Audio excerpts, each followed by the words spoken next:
बीमारी। शादी के ठीक बाद नेहा की सास की तबीयत बहुत खराब हो गई। बताइए क्या हुआ है आपको?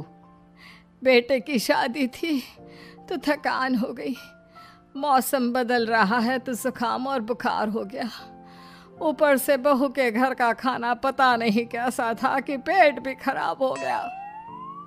खाना तो बहुत बढ़िया था डॉक्टर साहब, सारे रिश्तेदार तारीफ कर रहे थे।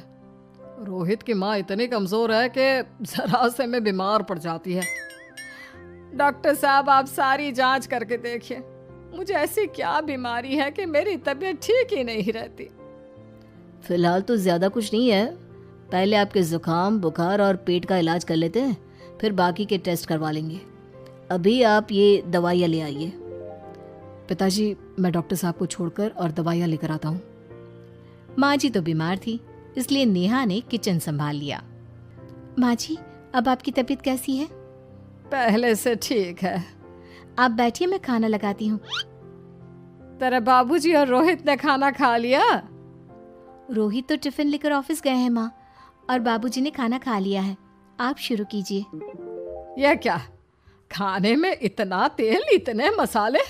अरे अभी अभी तो तबीयत ठीक हुई है मेरी, तुम क्या मुझे वापस बीमार करना चाहती हो?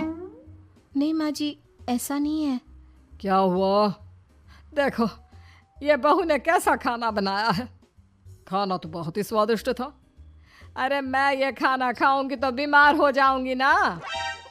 ओह हाँ, बहू को अभी पता नहीं ना तुम्हारे बारे में, रोहित समझा देगा उसे।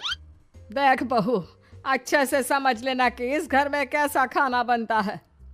हाँ माँ जी, मैं समझ लूँगी, लेकिन अभी आप कुछ तो खा लो। ये खाना खा लूंगी तो कल का खाना खाने के लिए बचूंगी भी नहीं। सास की बातें सुनकर नेहा उदास हो गई। उसने रोहित के घर आती ही उससे माँ जी के खाने के बारे में पूछा। आज माँ जी ने मुझे खाने के लिए बहुत बुरा भला कहा। माँ को मसालेदार और तेल घी वाला खाना सूट नहीं करता, वो बीमार पड़ जाती हैं। ऐसी क्या बीमारी है माँ जी को? पता नहीं, आज तक कई डॉक्टरों को दिखाया, कितने टेस्ट करवाए, लेकिन कोई बीमारी पकड़ में ही नहीं आई। नेहा को कुछ समझ में तो नहीं आया, लेकिन उसने अपनी सास के हिसाब का खाना बनाना सीख लिया। माँ जी आज तो खाना ठीक है ना? खाना तो ठीक है, लेकिन ये मुआ रेडियो क्यों चल रहा है इतनी तेज आवाज में? वो माँ जी मैं अकेले काम करते करते बोर हो रही थी ना, तो टाइम पास करने के लिए चला दिया। तेरा इस टाइम पास के चक्कर में मेरा सर दर्द से फटने लगा है। तेज आवाज से मुझे माइग्रेन हो जाता है। सॉरी माँ जी, मुझे पता नहीं था। तुम्हें जब तक सब पता चलेगा तब तक मैं तो भगवान के पास ही पहुंच जाऊंगी। नहीं नहीं, ऐसा मत कहिए ना माँ जी। अब मैं कहीं भूख से ही ना मर जाऊं। खाना मेरे कमरे में रख दो। बेचारी नेहा, उस दिन उसे बहुत दुख हुआ। नेहा तुम रो क्यों रही हो? आज माँ जी ने मुझे बहुत बुरा भला कहा, मैं तो सिर्फ रेडियो सुन रही थी। ओहो, तुम माँ की बातों का बुरा मत मानो, उन्हें तेज आवाज से सर दर्द होने लगता है, दर्द की वजह से बोल दिया होगा कुछ।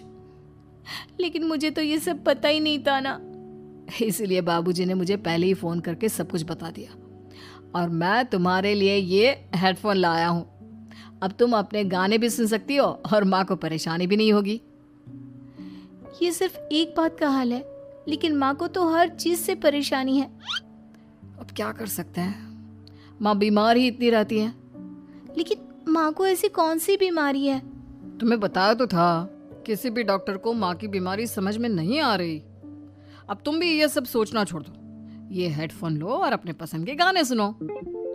रोहित के गिफ्ट से नेहा की एक परेशानी तो दूर हो गई, लेकिन उसके मन में कई सवाल खड़े हो गए।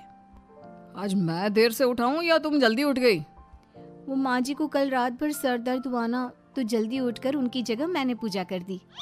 अरे वाह, अच्छा अच्छा, हे भगवान, ये किसकी करामत है? ये तो माँ जी की आवाज है। चलो चल के देखते हैं। क्या हुआ माँ? अच्छा, यह घर में गुलाब कौन लाया? मुझे नहीं पता, मैं तो अभी उठा हूं। माँ जी आप कल रात भर सो नहीं पाई, तो मैंने जल्दी उठकर पूजा पाठ किया। घर में फूल नहीं थे ना, तो मैं बाजार से गुलाब के फूल ले आई। नेहा, माँ को गुलाब के फूल की एलर्जी है। अब मुझे ये कैसे पता होगा? अच्छा, तुझे कुछ पता नहीं तो तू वही काम क्यों करती है जिससे मेरी तबीयत खराब हो जाए? रोहित के बाबूजी, ये बहू मेरी जान लेना चाहती है। माँ जी, मुझे ऐसा करके क्या मिलेगा? वो तो तुझे ही पता, लेकिन कुछ तो है। रोहित की माँ, बस करो। बेचारी बहू को कुछ पता ही नहीं है, बस इसलिए उससे गलती हो जाती है। जाओ तुम कमरे में। बहू, तुम रोहित की माँ का बुरा मत मानो। वो अपनी बीमारियों से इतनी परेशान है कि उल्टा सीधा बोल देती है। नहीं नहीं बाबूजी, मुझे बुरा नहीं लग रहा, मुझे चिंता हो रही है माँ जी की बीमारी की। ये बताइए कि माँ जी को ऐसी प्रॉब्लम्स कब से होने लगी? शादी के 6-7 महीने बाद से। बाबूजी, तब घर का माहौल कैसा था? अरे भरा पूरा परिवार था। मेरे बाबूजी, माँ, काका, काकी, मेरे दोनों बड़े भाई, दोनों भाभियाँ, दोनों के 2-2 बच्चे हैं, एक छोटा भाई और एक बहन। सब साथ रहते थे। इतना बड़ा परिवार? हाँ, मैं जब 10 साल का हुआ ना, तब पापा का ट्रांसफर यहाँ हुआ। उसके पहले तक तो हमारी जॉइंट फैमिली ही थी। और माँ जी किस चीज़ से बीमार पड़ जाती हैं? जब तेज गर्मी हो, ठंड हो या ज्यादा बरसात हो जाए। जब माँ ज्यादा थक जाए, जैसे दिवाली पर घर की सफाई या कोई फंक्शन हो, या ज्यादा मेहमानों के आने से घर का काम बढ़ जाए। तेज म्यूजिक, तेज लाइट या ऐसे कोई तेज स्मेल आ जाए। तो माँ जी की ये बीमारी ठीक हो सकती है। कैसे? सब पता चल जाएगा। आप कल माँ जी की टेस्ट रिपोर्ट लेने जाने वाले हो ना? हाँ। तो सुनिए क्या करना है। अगले दिन रोहित माँ जी की रिपोर्ट्स लेकर आता है। माँ, बाबूजी, नेहा। अरे क्या हो गया रोहित? माँ जी की रिपोर्ट आ गई है। कुछ सीरियस है क्या? जिसका डर था वही हुआ। अरे गोल गोल बातें मत कर, सीधी तरफ बता बेटा, क्या हुआ है मुझे? माँ, आपकी किडनी, लिवर सब फेल हो गया है। आपका दिल भी कमजोर हो गया है। डॉक्टर ने कहा है कि आपके पास सिर्फ 1 महीना बचा है। ये क्या बक रहा है? ऐसा हो ही नहीं सकता। मुझे लग ही नहीं रहा कि मैं इतनी बीमार हूँ। लेकिन माँ जी, रिपोर्ट झूठी तो नहीं हो सकती ना? हाँ, माँ को 20 साल की उम्र से बीमारी लग गई थी, लेकिन कोई डॉक्टर पकड़ नहीं पाया और अब ये बीमारियां बहुत ज्यादा बढ़ गई हैं। हाँ रोहित की माँ, तुम्हें याद है शादी के 6 महीने बाद से तुम बीमार रहने लगी थी। अरे लेकिन वो अलग था, मुझे ऐसी कोई बीमारी नहीं हो सकती। ये तुम कैसे कह सकती हो माँ? हाँ, तुम उस वक्त बीमार पड़ी थी ना, और अब डॉक्टर भी यही कह रहे हैं, तो सच ही तो होगा। और आप तभी से बीमारी तो रहती आई हैं। अरे लेकिन तब मैं बीमार थी ही नहीं। क्या मतलब? अरे तब मैं बीमारी का नाटक करती थी, मुझे कुछ नहीं हुआ था। ये क्या बोल रही हो? हाँ, घर में इतने सारे लोग थे और सबसे छोटी बहू मैं थी, तो सारा काम मुझे करना पड़ता, इसलिए काम से बचने के लिए मैं नाटक करने लगी। लेकिन आपको अभी भी वही बीमारियां होती है ना माँ? हाँ, अगर नाटक था तो ये प्रॉब्लम तुम्हें अभी क्यों होती है?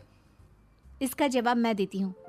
माँ जी कई महीनों तक नाटक करती रही, इसलिए इनके दिमाग ने धीरे धीरे इस झूठ को सच मान लिया और इनका दिमाग उन बीमारियों का एहसास कराने लगा। हैं?